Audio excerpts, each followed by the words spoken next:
Does anybody else feel like relationships nowadays just sort of piss you off? It's gotten to the point where everything feels disposable. So people, they leave at the first inconvenience. Instead of actively working through discomfort, instead they just have no patience, they have no effort, and they'll just replace you. And I've realized that a lot of this has to do with social media. Social media gave us the illusion of options. So, and I'm not just talking about dating apps. The relationships I'm talking about are both platonic and romantic. But it's not just dating apps. It's this idea where you go online and you see so many people that are quote unquote better, you know? And it's always just one swipe away. Your feed is only going to give you the most funny people, the most attractive people, the people that have the coolest cars, all of these things. And so our perception of what reality is completely distorted. And we all intuitively know this.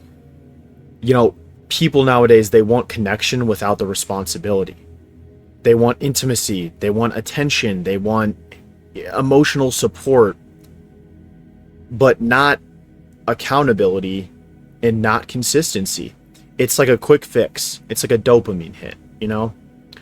Hookup culture has gotten popularized because of this. Like, nobody wants to stay loyal when there are other options, and when you don't have to take accountability. Oh, I'm just going to bounce because people are doing what they perceive to be in their best interest, and it's exhausting to be around.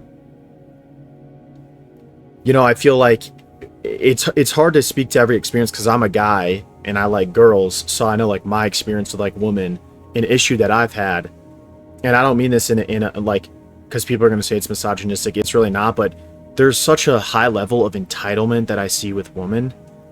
And I'm not saying that in like a, oh, I'm better than them, because like guys have their own issues, but women, they just seem so entitled. So I was with my friend, I went to the city the other day with my friend, and we go to this place and we meet up with like his other friends. I don't know them.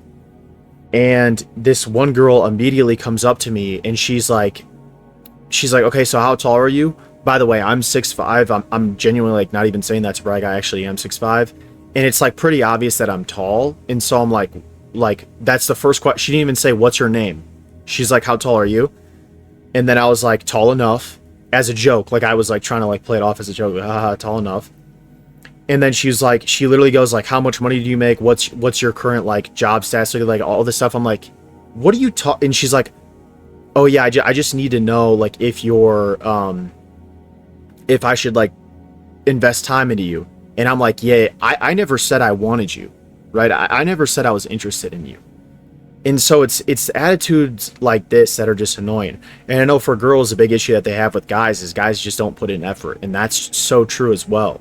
There's a lot of guys that I know, myself included, where it's like they're not really like putting forth the amount of effort that should be required when you're trying to get, you know, in a relationship.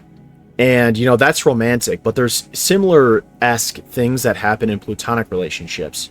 Communication is just, it's cooked. It's absolutely terrible. Ghosting replaced honesty. So like nowadays, instead of confronting issues, like you can just completely avoid them, not talk to that person anymore. You know, mixed signals, it replaced any sort of clarity. People, the communication, it's just not there. And so as a means of avoidance, silence has become essentially the solution for most people. You know, it's just, I just get like tired of it, bro. A lot of your friends will also utilize you in terms of like what you offer them. That's it. It's not about like having a mutually beneficial relationship. It's just only for them. You know, so Aristotle talks about 3 different types of relationships. He talks about utility, pleasure, and then virtue. So utility is like someone that you work with, like they help you and like you help them, and you kind of use each other for how you can help each other. And that's actually, contrary to popular opinion, it's not a bad thing to have a utility relationship, because in your life everyone's going to have these type of relationships. But the problem is when you're like supposed virtuous friends, like the ones that are supposed to like that you'll hang out with in your free time and that are supposed to be supporting you, when they treat you that way, that's when you have an issue. And then the pleasure friendships, those are like people that you want to go out with, like you and your boys, you just want to go to the bar, like you and your girls, you guys want to have a book club, or whatever it is, where you just can kind of relax, unwind. And then the last one, the most important one, is the friendship of virtue. Now the friendship of virtue is like the people that are going to hold you accountable. They're the ones that are going to be there when you actually need them. They're going to offer support. Those relationships matter a lot more than the other ones. These are the ones that actually fulfill you in life. And so the problem is, if you had to put like a pie chart percentage on it from like 100 years ago to today, 100 years ago, it was probably like maybe 40% of friendships were friendships of virtue. Maybe like another 40% were utility, because people would have to go and work, and so they would need people for work.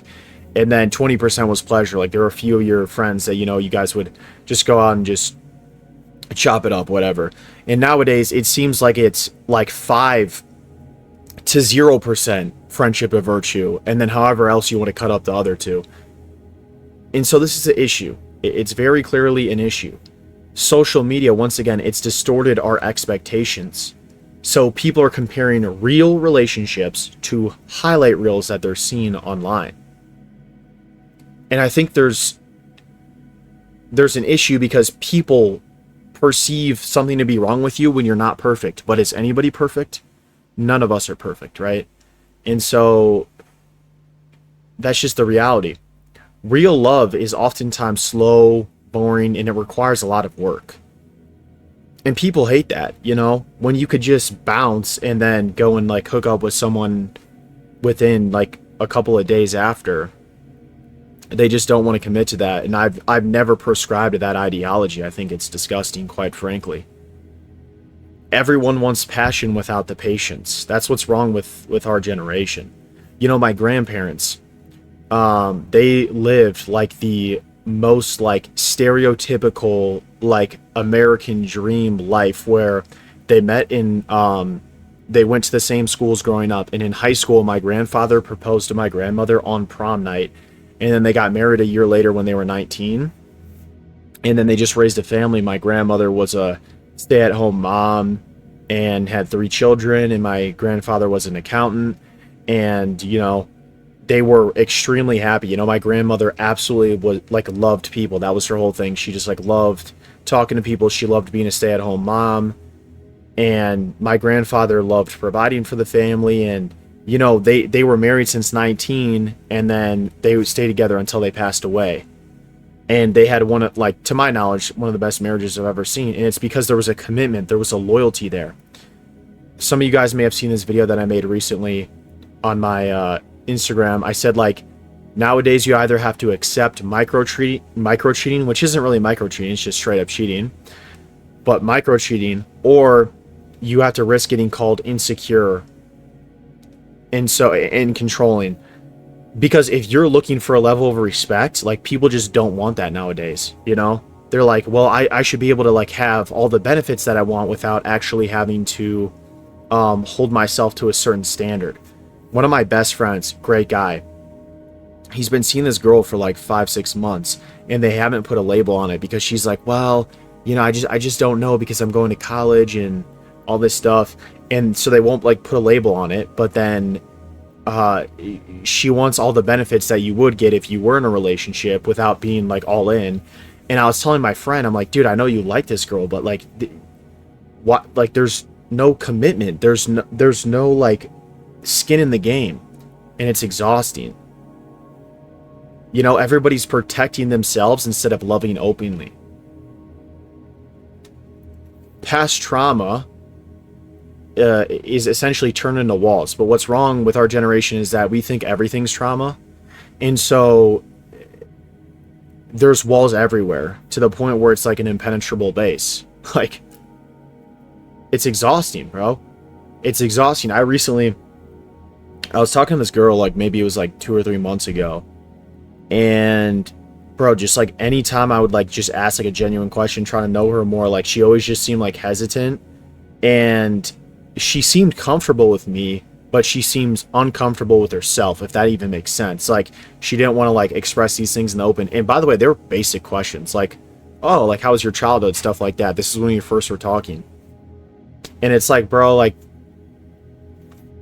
I shouldn't have to freaking like almost like interrogate information out of you. Like it was super calm, super chill. And so because of this, like the people, once again, they just want all the benefits and they don't want anything else. And this is both men and women. It's not just women.